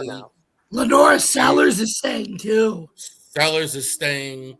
Kubiak. Well, because if you look at the draft, you're going to go look at. It's not a lot there. If you're a top quarterback and you've got another year of eligibility, and you're looking at the draft and saying, of the top 10 teams in the draft, 2 need a quarterback, probably for sure. The Jets and the Raiders. So you're going to either go to the New York Jets or the Vegas Raiders. If you're a Manning, you're like wrong New York. One is the wrong New York team, and I'm surprised he would say no to Vegas with Tom Brady being there. But interesting fact on Manning: if he goes in the first round, when he finally goes in the draft, he'll be the 4th Manning to be drafted in the first round. The 4th. Grandpa was drafted in the number 2 overall. His 2 uncles were in the first round, and then he will be a first rounder. That is just insane. And I could say this: you ever seen Peyton Manning's son throw a football? I mean, he was at the draft.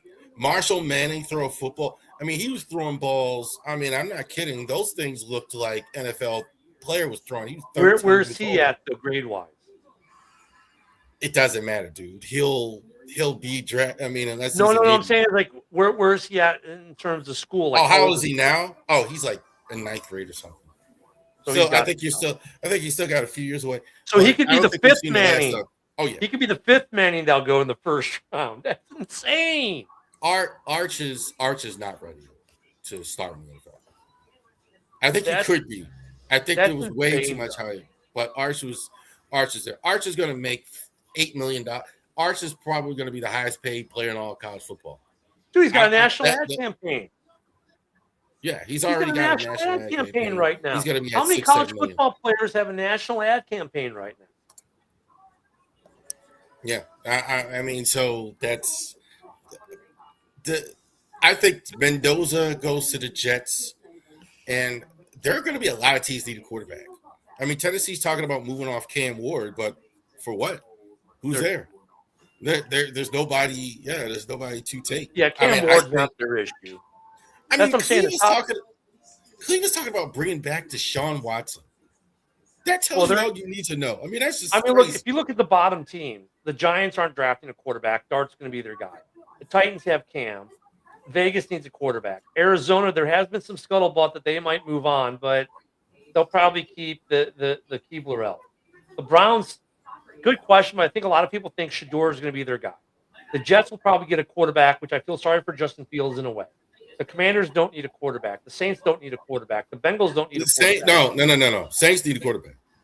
They like this kid. Shout is better lately, but I don't think they can pass. The Falcons aren't going to draft a quarterback. Minnesota's not going to draft a quarterback. The Dolphins Minnesota's not going to. Well, now stop again. Not in the first round.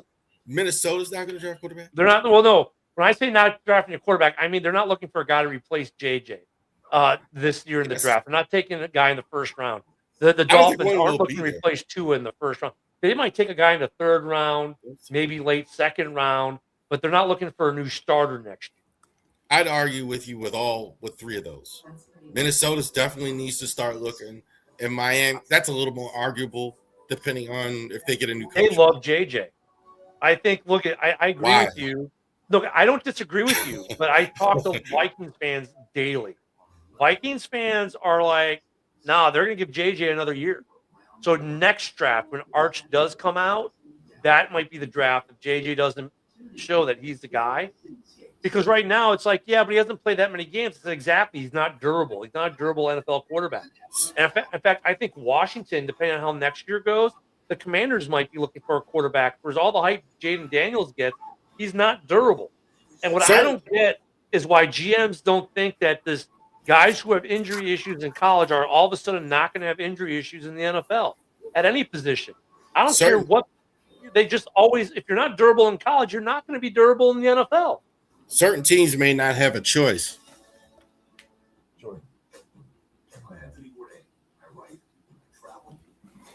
So it's going to be interesting. Certain teams just may not have a choice. Minnesota, I think, would be looking for a quarterback if they were picking first. They're not going to be picking first. They're going to be picking in the middle of the round. And no, there's no chance. So you got to put your arm around JJ anyway. That's kind of what you're hearing. That's kind of what some teams do. Arizona's looking for a quarterback. New Orleans, if you look at the top three absolutely picks as they are today, the top three are the Giants, the Titans, and the Raiders. Well, the only team of those three that are probably drafting a quarterback in the top in that, right there is Vegas. Vegas is absolutely looking for. Tennessee just drafted. I kind of put this video together too. There are teams that would do it if they could do it, but you can't say that if you think it's unlikely. If Arizona's picking at 4, if Arizona's at 4, do they move on from Kyler Murray and draft the quarterback? Well, I think Murray's gone regardless. So there might be your other quarterback. Cleveland might say, hey, we're going to give Shedeur Sanders a year.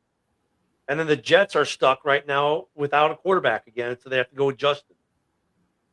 Shedeur shout I kind of put in the same category. I don't know if they've done enough. I think that's a little more likely because, again, I don't think you're going to be high enough to get a quarterback. But they should have had Shedeur in there anyway the whole time. Doesn't make any sense. Why wasn't he in there anyway? That like you wasted a whole year. Like you would know by now if he just started week 1 if he was any good. Now you're still kind of don't even know. Education that they were lacking certain educational pieces of being NFL ready that they need to get throughout the season. I mean, so I think with all these young quarterbacks, with Shedeur, with JJ, with Cam, they're going to get a full season next year before teams move on. Kyler Murray may be looking for a new home. I think Justin Fields is looking for a new home. He doesn't cost them much to get rid of, and they've already benched him. So I think Justin needs to rebrand himself not as a quarterback, but more of a Swiss Army knife kind of guy. Kyler Murray's going to be starting somewhere else, and Matt Jones, anywhere else. He'll be a backup. Kyler Murray, yeah, he'll be a backup.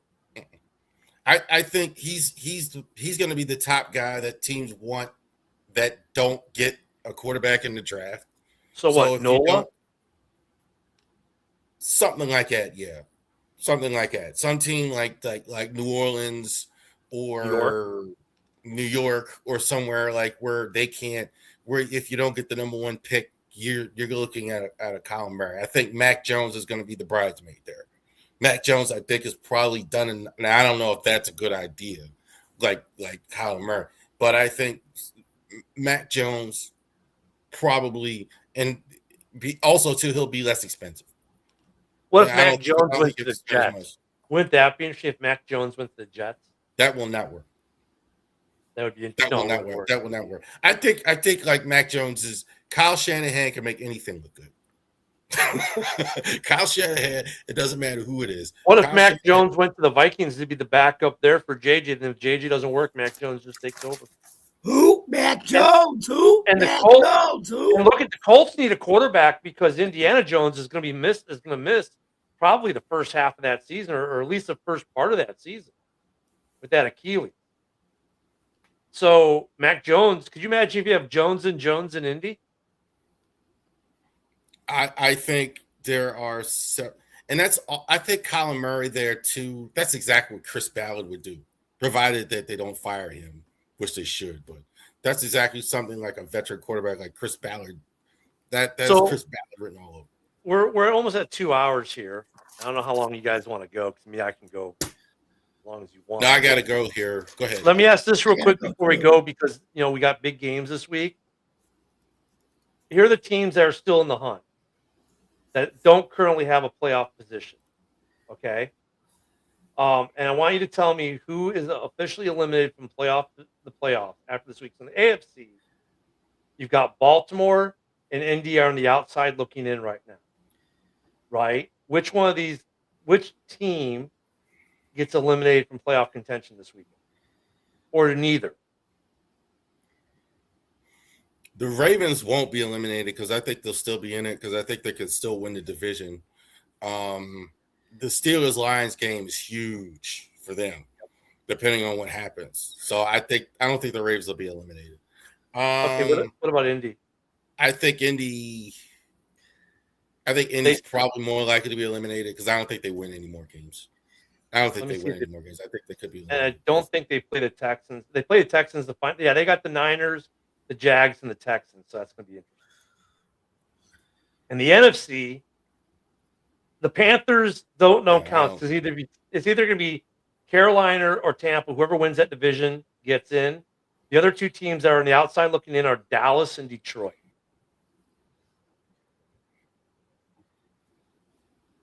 Oh, yes, we are. Yes, they are. So do the Lions and the Cowboys get eliminated this week? All right. Is the NFC set at the end of games on after this week as far as who's in? I think it's more simple in the NFC. I don't think Dallas gets in. I don't think the Lions get in. I don't think the Lions get in. I think the Lions are going to still. I think the Lions are going to lose one of their last. They're going to lose one of their last three. I think they get in. I don't know.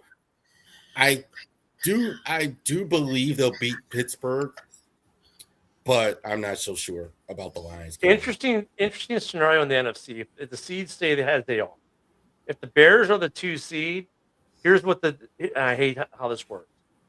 As a 7 seed or as a 2 seed, we get the 7 seed. The Bears will host either Green Bay if Green Bay gets in. So it means we'll have played them 3 times in 6 weeks.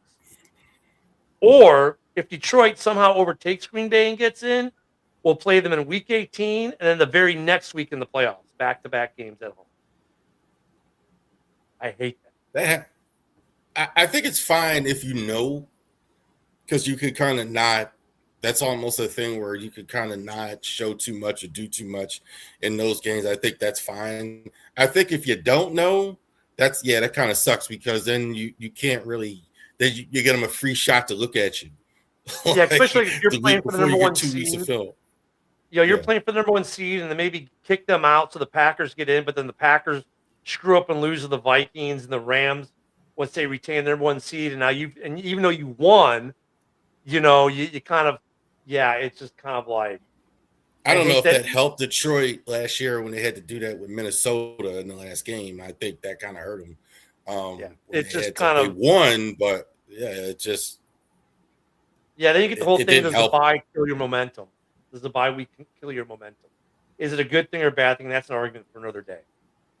Because we're running. That's good for young teams. I think it's bad. Well, it's bad for young teams that haven't been there, like Kansas City. It's good if you have injuries.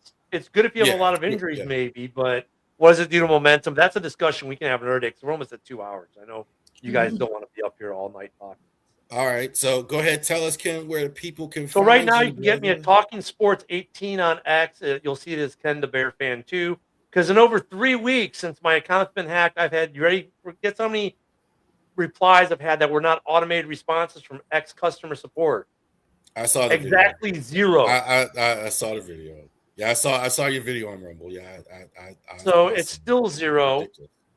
As of today. So you can catch me at Talking Sports on 18 on X. That's where I'm at now. I'm not blue checked there yet. I may eventually put it on. You can catch me on the Huddle Sports Network stuff. Right now we're on JB's kneecap biting with Jeremy B on his YouTube, and my YouTube, Ken the Bear Fan, which I don't post as much except for the Tuesday show there. But you can catch all my shows on my X at Talking Sports 18 on X. Everything that I'm on. I find a way to pipe it in there one way or the other. This show is there right now via Adam. So, and all my other shows are there via Rob until I actually blue check it. So that's where you can catch me. Bears, we have a big game Saturday. I say the Bears are going to end the Packers there, and we're going to show the haters wrong again. So I got the Bears over the Packers. I've got the Ravens winning this week, and I've got Pittsburgh beating Detroit.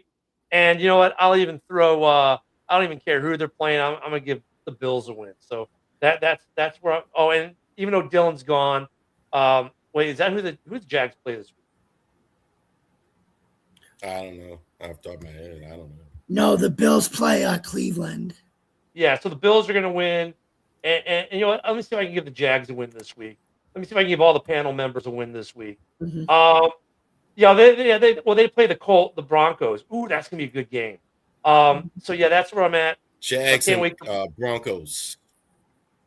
Yeah, Broncos Jags is gonna be good. So I'll watch that one. But yeah, enjoy your football this week. And don't forget, you can catch me tomorrow morning at 10 a.m. Central on Ken and Ken. Mm-hmm. All right, and this week on the Ravery Sports Podcast, we're going to be talking about, obviously, the game that's coming up this Sunday against New England. That's been flexed to Sunday Night Football. We're going to recap last week's game, the win over Cincinnati. Also, too, Big Five, we're going to talk about a couple games. Definitely the whole Phillip Rivers thing had my attention all of a sudden last week, so that was awesome. Maybe because I'm getting old, so that had my attention, like watching them play football. Army Navy recap. We're going to be talking about that. The wrong answer. We had a Navy victory. That's the wrong answer as well. And going to talk about MLB free agency, not just the Orioles signing Pete Alonso and Ron Halsey in free agency. We're going to talk about all the moves. Looks like the Dodgers aren't so dominant this year as well. The Cubs aren't doing anything. They have a good team.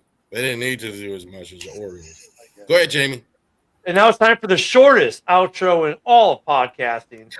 Jamie Malloy. Take it away, Jamie. Okay, so you guys can follow me, yours truly, at Bill's Chat 1, at Bill's Mafia Chat, and also at Jamie Malloy, the unbiased journalist, at DJ Dog Tags on X, and theforkball.com, where I write about all sports.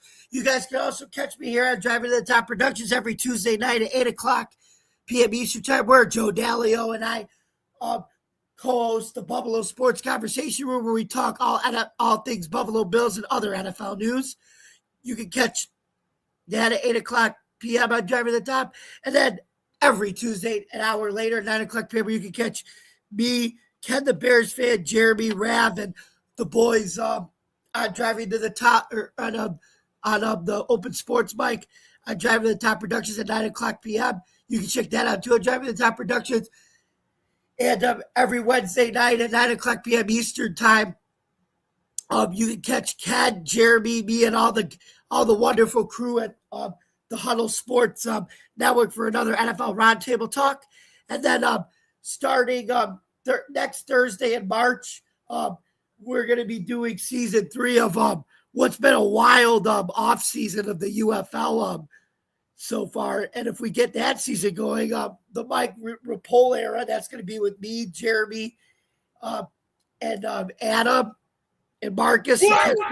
Catch that out in starting in March. Thank you guys very much for listening. Don't forget to subscribe to our YouTube channel, like, comment, and ring the bell for all notifications. And for more content on NFL news and sports news on Driving the Top Production, you can visit our YouTube page, Facebook stream, Twitch stream, X stream, wherever you get your podcast.